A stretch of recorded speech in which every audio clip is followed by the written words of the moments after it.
Monkey. Bonjour, dans cette nouvelle vidéo, nous allons voir ensemble ce qu'il est nécessaire de savoir sur le béton. Tout d'abord, de quoi est composé notre béton? Il est composé de liant, si nécessaire d'ajouts cimentaires et d'adjuvants et enfin, sans oublier les granulats. Notre liant est composé d'eau et de ciment. C'est ce mélange qui va permettre d'assembler et de souder les matériaux entre eux dans notre béton, lors de la phase de durcissement. Si on ajoute 80% de calcaire à 20% d'argile, nous obtenons notre ciment. Maintenant les granulats.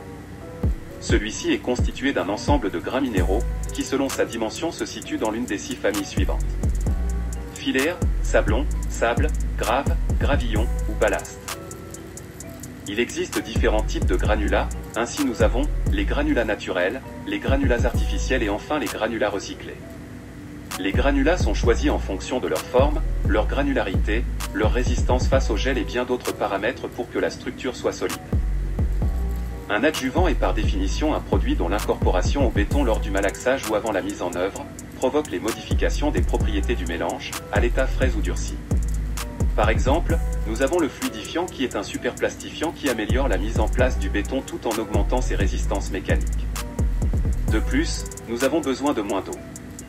Ce type d'adjuvant est utilisé dans les temps froids pour que l'eau puisse geler avant le temps de séchage du béton. Attendez, mais comment est fabriqué le ciment? Tout d'abord, nous avons l'étape d'extraction. Les matières premières sont extraites de carrières à ciel ouvert par abattage ou ripage. Puis, vient l'étape du concassage. Les matériaux passent dans un concasseur pour les réduire à une taille inférieure à 80 mm. Les matières premières sont ensuite séchées et broyées finement dans des broyeurs à boulets ou des broyeurs à meules verticaux. La cuisson se fait dans un four rotatif dont la température avoisine les 1450 degrés Celsius. Sous l'effet de la chaleur, la farine se transforme en clinqué.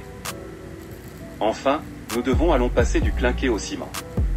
Pour obtenir un ciment aux propriétés hydrauliques actives, le clinqué doit être également broyé très finement dans des broyeurs à boulets.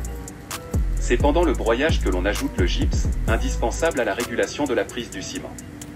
On obtient alors le ciment Portland. Et le travail est terminé. Nous arrivons à la fin de cette vidéo. Merci d'être arrivé jusqu'au bout, et je te dis à bientôt pour d'autres découvertes.